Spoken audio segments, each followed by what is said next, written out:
On est très heureux de recevoir sur ce plateau le producteur historique de Pierre Palmade, Claude Fournier, bonsoir, et Jean-Marie Bigard qui sont là. Jean-Marie Bigard, merci d'être là. Merci d'être là ce soir. Il y a le procès qui approche, le 20 novembre prochain, le procès de Pierre Palmade. On a plein de choses à se dire. Ça va, messieurs? Oui. Ouais, ça va. Ouais, il y a plein de... J'ai également été le premier producteur de Jean-Marie Bigard. Ouais, mais waouh, pas mal, c'est pour ça que vous connaissez si bien. Et pour la scène de Cyril Hanouna. Ah oui, oui, c'est vrai. Ah ouais, gros palmarès aussi. Énorme palmarès. Non, on ne va pas toutes les citer, sinon. Ah bah non, sinon, il y en a, c'est comme pour Fabien Leclerc, il y en a pour 10 heures, il y a des fiches partout. Il y a des fiches partout. Ça va, Jean-Marie? Ça va très bien, impeccable. Merci d'être là ce soir. Ben oui. Ouais. Oui, je suis très... Vous êtes un ami de Pierre Palmade? Non, mais je suis hein. surtout venu parce que j'ai toujours été très ami ouais, je sais. avec Pierre. Comment ça va, juste? On va en parler tout à l'heure. Vous avez des nouvelles? Oui. Il va bien. La grande victoire, si tu veux, de toute cette affaire, c'est qu'il a absolument tout arrêté, c'est-à-dire qu'il n'est plus du tout sous l'emprise d'aucune drogue, substance, pas d'alcool, même pas une goutte de vin, rien du tout. Bien. Et donc ça, c'est la grande victoire. Maintenant, évidemment, il voit bien clair, de plus en plus clair dans tout ce qui s'est passé. Il est meurtri jusqu'à la fin de ses jours et il n'y a pas un soir ou un matin où il n'est pas plongé face, tu vois, à ses responsabilités. À ses responsabilités. Ouais. Donc, moi, je suis avec lui. Il est mon ami, donc il sera toujours mon ami. Donc, mais c'est pour ça que tu es là ce soir pour en parler avec Claude Fournier. On va en parler dans un instant, oui, avec grand plaisir. Alors, il y a beaucoup de choses à dire ce soir. Tu me dis, tu fermes ta gueule, je ferme ma gueule. Jamais. C'est ça qu'elle disait, C'est pas mon genre. Non, on va en parler parce qu'il y a vraiment beaucoup de choses à dire. Tu me dis ouvre ta gueule, je l'ouvre. C'est magnifique. Je suis un client facile. C'est magnifique. On a beaucoup de choses à dire sur cette affaire et on va parler de Pierre Palmade. Mais d'abord, les In People, il a bossé toute la semaine. J'en ai pas l'air comme ça. Et encore aujourd'hui. Alors attendez, première info, c'est Dalida. Elle aurait une relation. On parle de Dalida. Avec François Mitterrand. Eh bien oui, puisque Orlando, son frère, a fait l'émission Vivement Dimanche la semaine dernière. Et il a révélé enfin, officiellement, que sa sœur a bien une relation avec François Mitterrand. Bah, elle fait ce qu'elle veut. Hein. Il n'en a pas dit plus. Exactement. Mais alors. Et on a une vidéo de ça? Non, mais chez. Parce que ça, moi, je veux le voir. Hein, ça. Alors. Du coup, là, ça choque personne. Vous voyez, on parle de la vie privée de Dalida. Ça nous paraît totalement normal et intéressant de savoir que Dalida aurait eu. Non, ça nous fait sourire. C'est peut-être pas la même chose que tout à l'heure révéler la bisexualité d'Alain Delon. Ah oui, non. Ah non. Enfin, la sexualité. Non, mais la sexualité de Dalida est aussi complète. C'est-à-dire que ce qu'il faut bien comprendre, c'est qu'ils s'étaient rencontrés avec François Mitterrand en 71. Oui. Leur histoire a commencé là, à ce moment-là. C'est là qu'ils ont commencé à se voir. Et puis, elle était partie animer une fête de la Rose du Parti Socialiste à Marseille, pour Gaston Defferre à l'époque. Et François Mitterrand était là, premier secrétaire du Parti Socialiste, il était là. Et puis, il y a eu un croche entre deux, ils se sont dit, ils se sont revus à Paris. Elle habitait rue d'Orchamps. Il allait régulièrement voir Dalida. Mais la rue d'Orchamps, si vous connaissez cette rue à Montmartre, c'est une rue qui n'est pas éclairée. C'est comme une impasse pratiquement. Et c'était noir à l'époque. Un coupe-gorge, quoi. Oui, carrément un coupe-gorge. Et à partir du moment où François Mitterrand est devenu président de la République, alors là, à ce moment-là, les services secrets et sécurité, ils ont dit non, c'est pas possible. Le président, il peut pas se promener le soir dans une rue pas éclairée, en fonction pour les rejoindre sa promise rue d'Orchamps. Et donc, ils ont mis l'éclairage dans la rue, déjà, pour commencer. Donc, d'ailleurs, les riverains sont très contents. Ouais, okay. Parce qu'ils ont eu l'éclairage, enfin, alors qu'ils réclamaient ça, déjà, à la mairie depuis longtemps.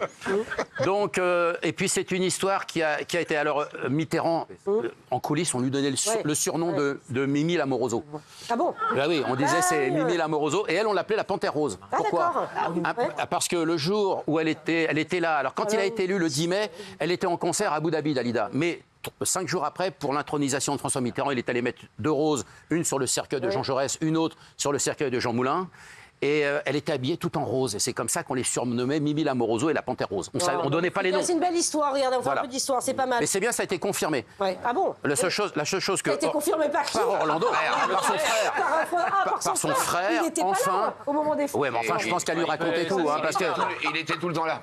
J'adore. Il était tout le temps là. La seule chose qu'il regrette, c'est que François Mitterrand, et là, il lui en veut, ne soit pas venu aux obsèques de Dalida.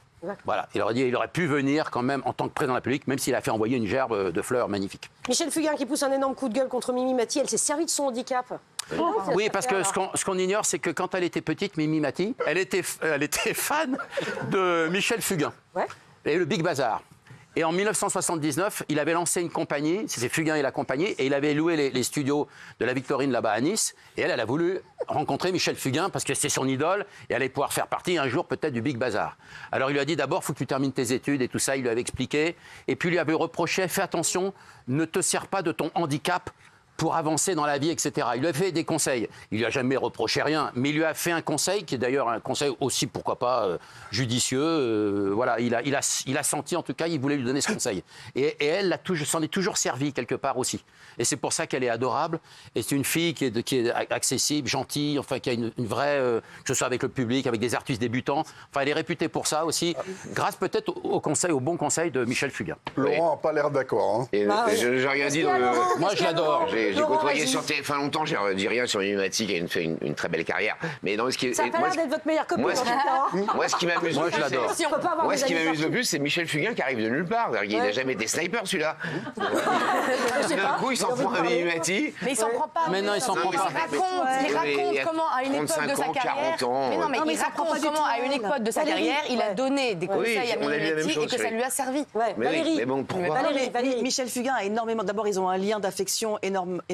C'est un peu son parrain dans le métier, parce que c'est lui qui lui a mis le pied à l'étrier, qui a cru en elle, malgré son handicap, à une époque où personne ne pouvait mettre la diversité ou la différence au premier plan. Et en fait, c'était un conseil, mais empli de gentillesse, pour lui dire tu mérites mieux que simplement être celle qui a un handicap. Tu es une artiste à part entière, ne te sers pas de ton handicap pour réussir. Voilà, c'est joliment dit, effectivement, c'est un conseil de. Voilà.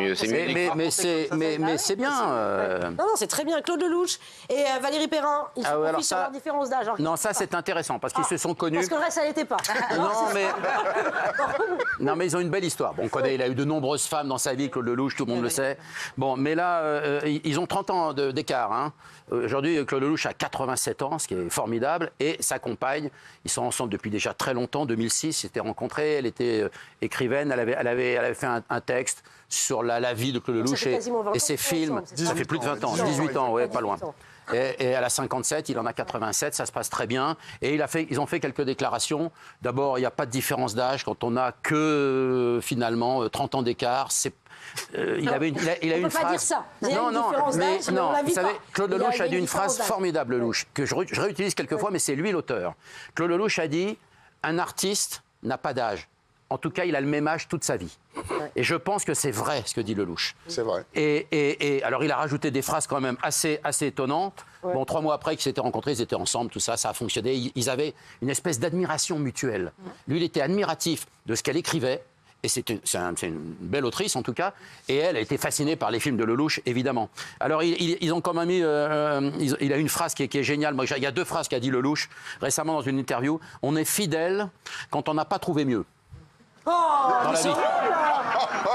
Je trouve ça nul. Franchement, c'est nul. On va demander l'avis à Gauthier Lebray. Non, mais Gauthier, pourquoi Gauthier? Pourquoi cette option Gauthier? Non, il a on eu est 2 fidèle phrases. si on n'a pas trouvé mieux. Je trouve ça Il a eu horrible 2 comme phrase. phrases chez Pascal Praud. Oui. Il a dit les femmes mariées devraient remercier les maîtresses parce que les hommes reviennent Voilà. après. Et il a eu une deuxième phrase. Il a dit on change de femme comme on change de frigo ou de voiture chez Pascal cette semaine. C'est dépassé ce genre de discours là. complètement. C'est fini, Carla Baya. Non, mais il faut pas prendre ça au sérieux, j'espère. Enfin, c'est des blagues. C'était plutôt du premier degré. J'étais sur le plateau, c'était plutôt du premier degré. C'est incroyable. Mais Claude Alors Fournier, moi vous êtes- j'en ai une, si tu veux. Ouais, alors je me méfie, Jean-Marie.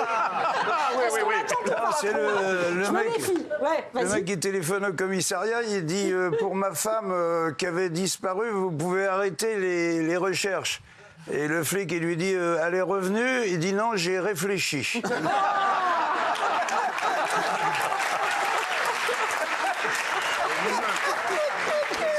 mais ce genre, franchement, ce genre de discours, moi, ça me choque, c'est impossible. Allez, la dernière news people. La dernière news people, les images et les premières images de Gabriel Attal en tant qu'acteur. Eh bien oui, Gabriel Attal. Alors lui, il a très tôt été dans le cinéma, parce qu'il faut rappeler que son papa, Yves Attal, c'est un grand producteur de cinéma. Talons aiguilles, 3 hommes et un couffin, tout ça. Attention, c'est une famille de cinéma quelque part, même si on ne l'avoue pas aujourd'hui complètement. Et son papa est malheureusement parti en 2015. On l'avait vu pour la première fois dans un film, il faut le rappeler, en 2008, La belle personne de Christophe Honoré. Il était figurant dans ce film. Et puis là, il a tourné en décembre l'année dernière dans la série sur France Télévisions, à Skip. Où il joue son propre rôle d'ailleurs au cinéma, un peu comme dans Emily in Paris, Brigitte Macron avait joué aussi son propre rôle sur 40 secondes dans le téléfilm. Mais là, il a un rôle quand même un peu important dans le film et c'est plutôt pas mal. C'est passé il y a quelques jours et ça passe très bien. Gauthier, ça vous choque? Il a beaucoup de talent. Politique et cinéma se mélangent. Alors, non, bien sûr. Brigitte Macron, Attal qui fait du cinéma. Brigitte Macron, c'était plutôt intelligent. C'était dans une série qui met en avant la capitale française. Maintenant, vous savez même que Emmanuel Macron est en bataille avec Rome pour récupérer Emily in Paris, déménage à Rome. Oui, mais non, je vous interromps parce qu'il a comme une association qui défend justement et qui permet le harcèlement, la lutte contre le harcèlement, c'est-à-dire c'est faire face son association. Et c'est sorti d'ailleurs, le film est sorti au moment où il lançait l'association. Je pense que c'est très important. Et dans le film, justement, il y a un jeune acteur qui se confie à lui en disant qu'il est harcelé et il a un rôle justement, dans le rôle de Gabriel Attal dans le film. À l'époque, il était encore ministre de l'Éducation nationale, en décembre 23. Les politiques qui mélangent les deux genres, juste en un mot peut-être, Valérie? Non, ça ne me choque pas. Effectivement, c'est en lien avec son association. Par ailleurs, lui-même avait raconté qu'il avait lui-même été victime de harcèlement scolaire. Donc, ça fait sens, c'est logique. C'est pas une apparition au cinéma. Et en vrai, si vous regardez la scène, elle n'est pas du tout ridicule. Il joue plutôt bien. Le gamin qui joue avec lui joue très bien également. Il y a un joli message, ça le fait, quoi. Voilà. Surtout qu'il n'est pas déplaisant à regarder. Hein. Oui. Maya est amoureuse. Maya est amoureuse. C'est vrai. Non, mais c'est vrai, il a plutôt un physique avenant, Gabriel Attal. C'est vrai.